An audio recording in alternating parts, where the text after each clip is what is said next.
Nah, bapak-bapak, ibu-ibu, mari kita ulang beberapa yang kemarin kita sudah sempat sampaikan. Jadi kita harus membacanya dari peristiwa tahun ke-6 Nabi tinggal di Madinah, atau disebut dengan tahun 6 Hijriah. Sampai tahun 6 Hijriah itu orang-orang yang masih musyrik di Mekah memang masih belum kenal betul sebetulnya sosok Muhammad sebagai nabi atau rasul itu iya atau tidak.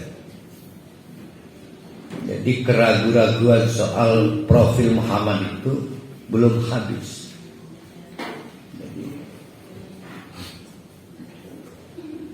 Dan mereka bertahan di Mekah menjadi orang-orang musyrik, kendati pun tahun berganti tahun mulai banyak yang meninggalkan Mekah karena ingin bergabung menjadi seorang muslim, bergabung dengan sahabat-sahabat lain di Madinah sebagai muhajirin. Lagi pula setelah perang Badar menyusul perang-perang berikutnya. Ya, terakhir perang Tabuk.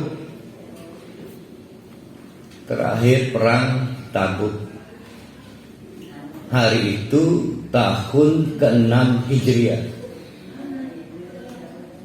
Nabi memutuskan untuk umroh, berangkat di bulan Zulqa'dah.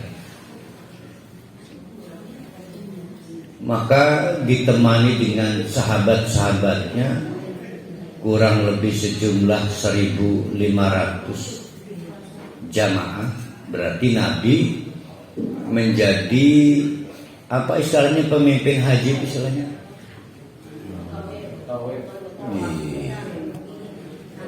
Amirul. Maka Nabi hari itu adalah Amirul Haji. Karena rombongan ini rombongan haji, rombongan umroh, dan bertindak sebagai Amirul Hajj adalah langsung Nabi Muhammad SAW. Perjalanan tersendat-sendat,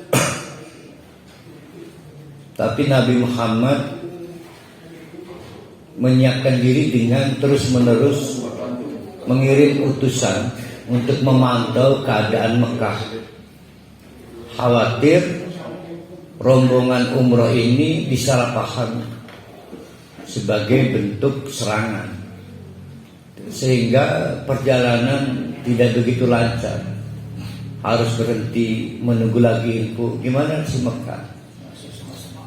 Sampai kemudian mendekati Mekah, belum nyampe Hudaybiyah,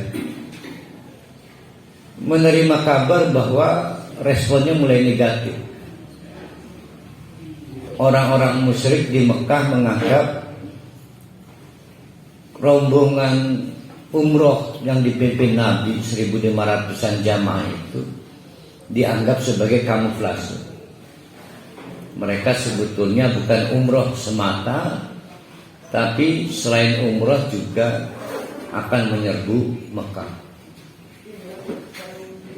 Nah, maka Nabi memutar arah karena diduga jalan normal ke depan sudah dipasang checkpoint oleh orang-orang musyrik, sehingga berbelok arah sampai kemudian terhenti di Hudaybiyah.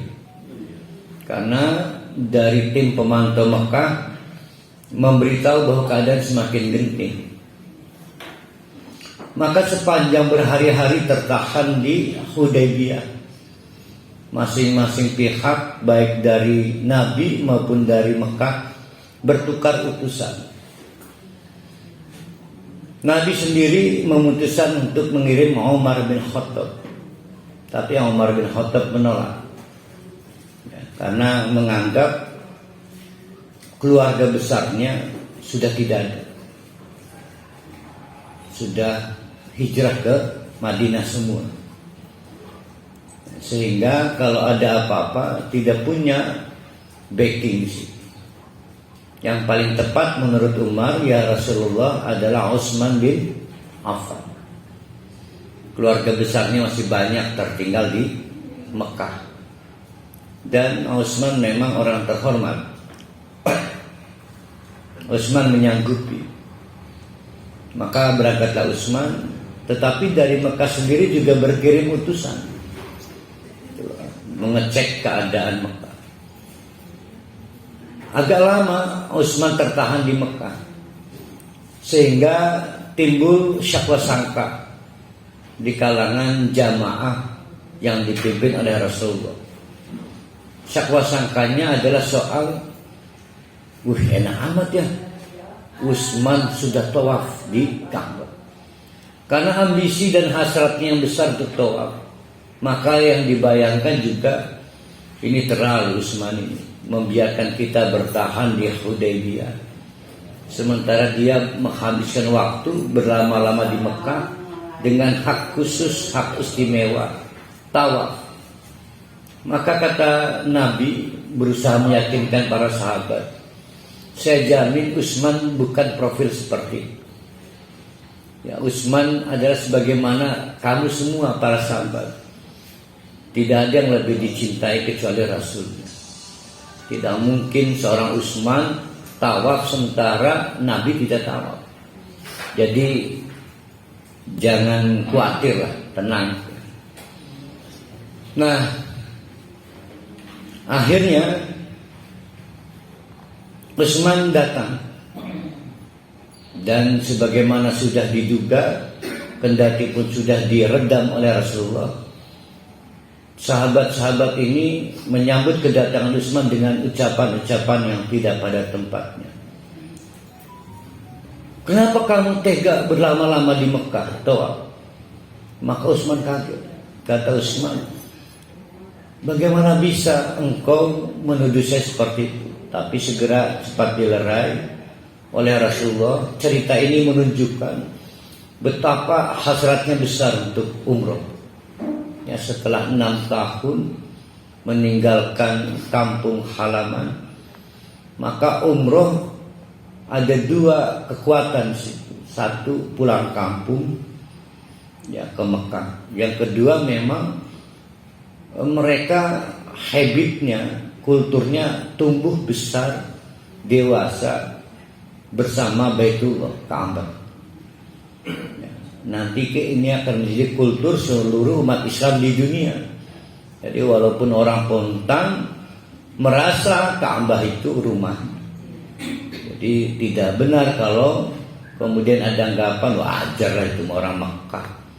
Enggak. Semua menjadi wajar kalau orang Tirtayasa pengen balik lagi. Nah, datanglah utusan dari Mekah.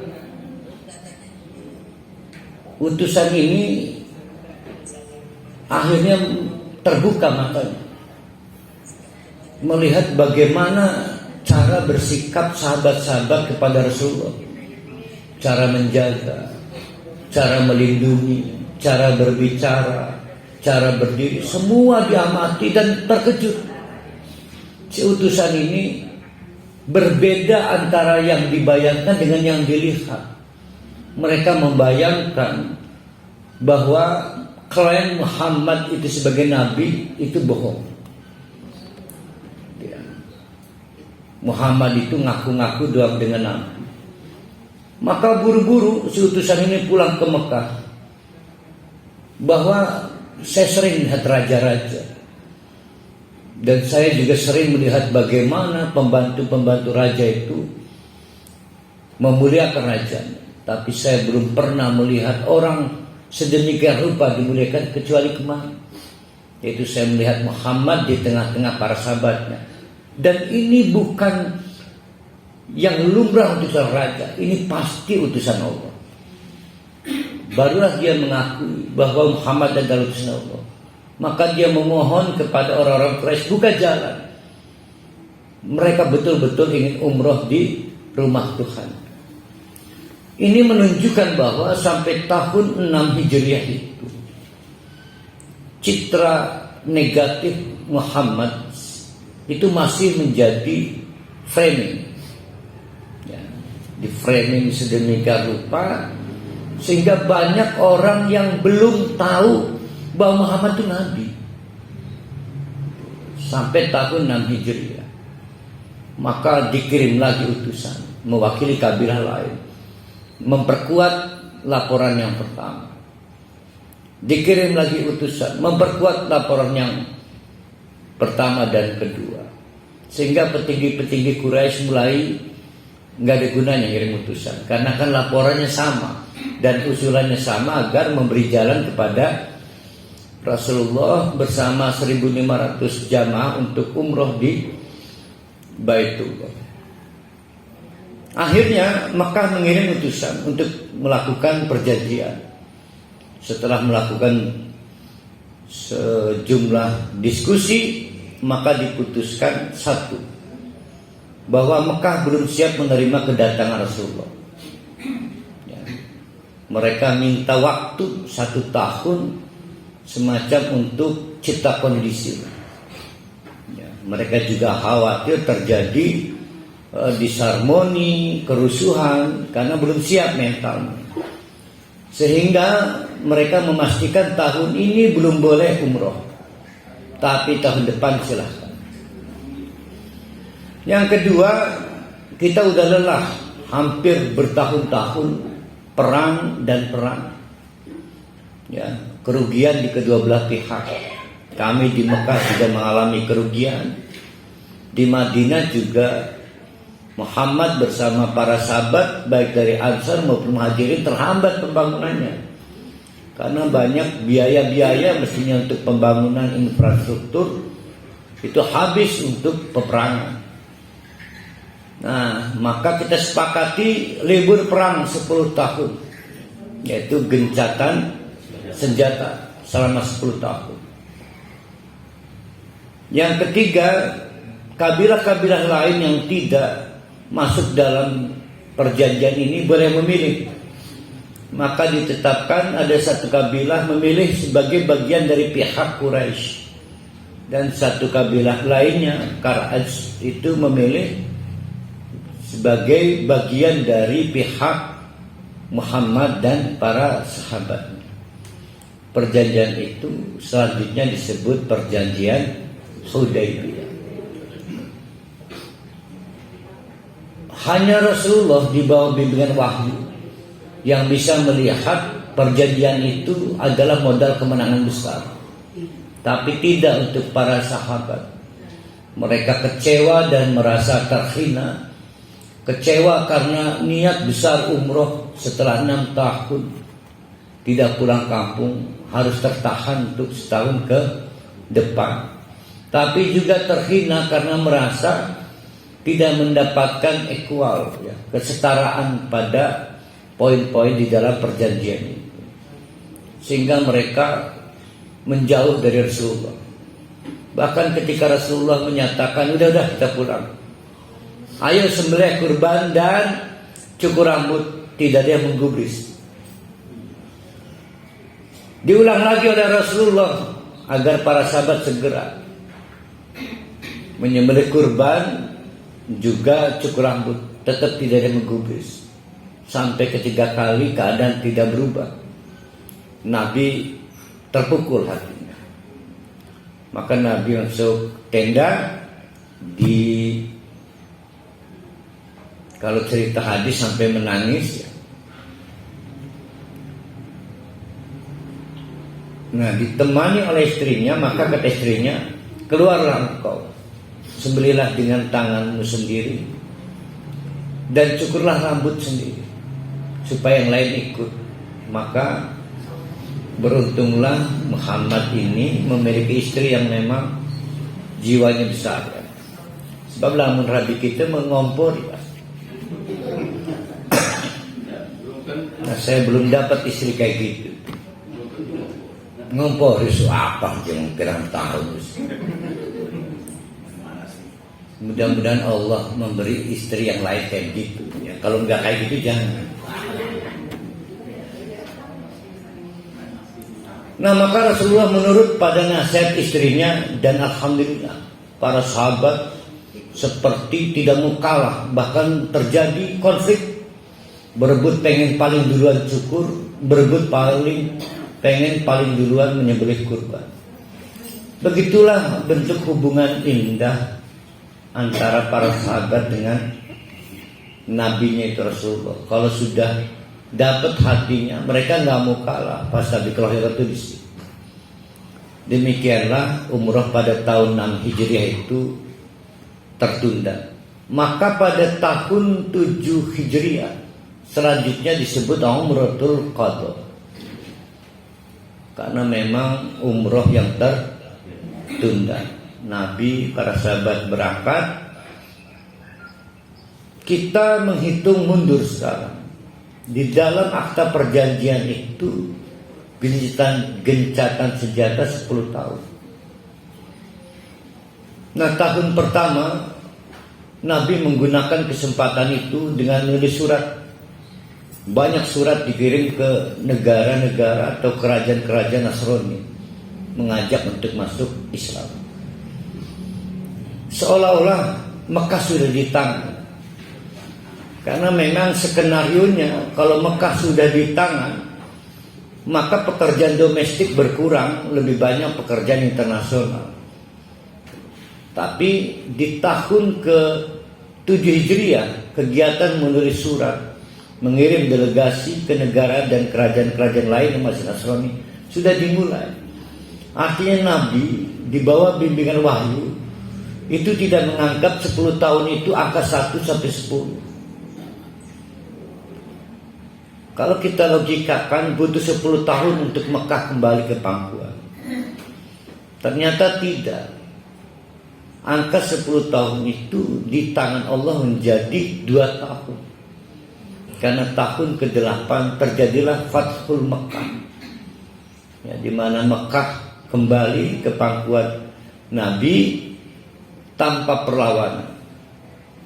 Sehingga 10 tahun itu sekali lagi bukan angka 1 sampai 10, tapi angka 1 sampai 2. Hanya 2 tahun. Nah, sampai di situ, maka pada tahun ke-9 Hijriah, para sahabat merayakan peristiwa kembalinya Mekah kepada kekuasaan umat Islam itu dengan merencanakan haji terbesar. Ditunjuk Amirul Hajjnya adalah Abu Bakar As-Siddiq. Maka Abu Bakar bertanya, kenapa Nabi enggak sendiri yang jadi Amirul Hajj? Enggak. Tolong sambil pantau Mekah, apakah Mekah sudah steril atau belum? Ya. Mekah ini adalah warisan Ibrahim, Bapak Tauhid dan sebagainya.